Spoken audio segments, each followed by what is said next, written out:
Canada's TELUS has a first in AI ISO certification. Microsoft uses AI to give you total recall.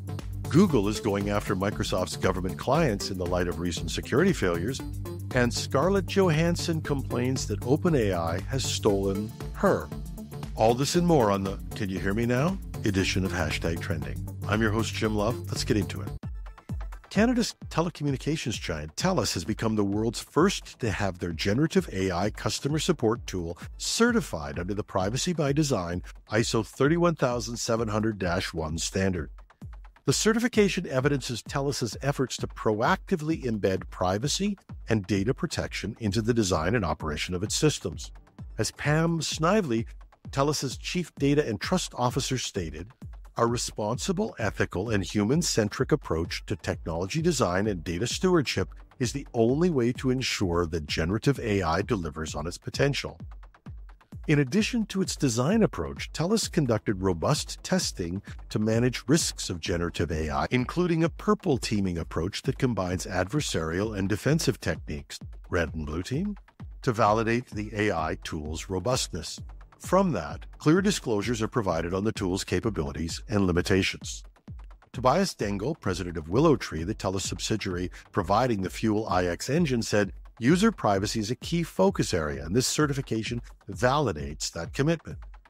TELUS wants to be perceived as taking a leadership role in responsible AI deployment and has recently won an international award recognizing its commitment to fostering trust and societal benefit through AI ethics.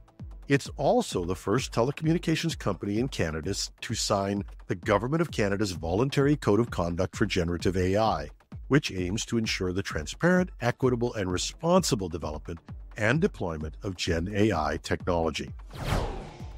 Microsoft is going all in on AI assistants it calls copilots across its software and services. There's a lot of new services on offer, too many to list, but a marquee feature unveiled at its Build conference is Recall for Windows 11 PCs. Recall uses AI to continuously record screen activities, allowing users to search their PC's history like a photographic memory. As Microsoft's Yusuf Mehdi stated, "Anything you've ever seen or done, you'll now, more or less, be able to find." Recall takes snapshots every few seconds, encrypting and storing them locally. Users can search the visual timeline and use text queries to resurface past documents, websites, and even meetings. Privacy controls allow pausing or deleting the recordings. However, Recall requires new Copilot Plus PCs with dedicated AI hardware from Qualcomm. Older systems cannot be upgraded. Where have we heard this before? Beyond Recall, Microsoft is expanding Copilot AI assistants across its portfolio. New extensions will allow customizing copilots with business data and integrating them into third-party tools and workflows. As Mustafa Suleyman, Microsoft's new AI chief hire from DeepMind, said, "This is going to be a profound shift in what it means to be human and how we interact with our tools."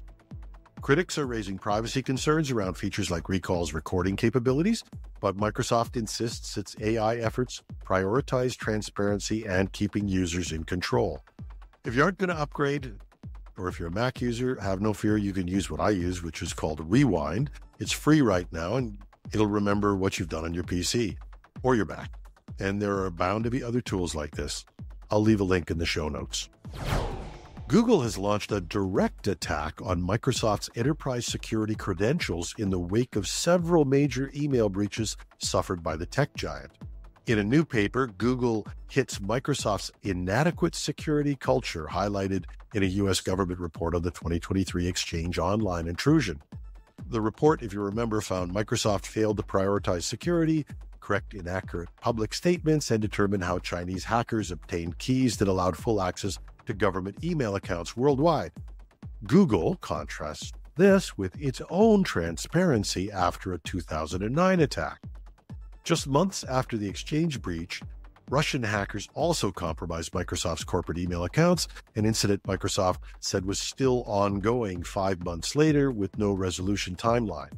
Google argues these lapses show Microsoft cannot ensure such breaches won't reoccur if underlying issues remain unaddressed. It positions its own Google Workspace suite as a secure alternative, touting better security architecture and practices. To drive workspace adoption, Google has launched a secure alternative program offering discounts on Workspace Enterprise Plus and Mandiant Incident Response for organizations switching from Microsoft. The program appears aimed at undermining Microsoft's own Secure Future initiative, which is supposed to overhaul security after the 2023 breaches. Google's offensive highlights how catastrophic security failures have dented trust in Microsoft's enterprise email solutions among lucrative corporate and government clients.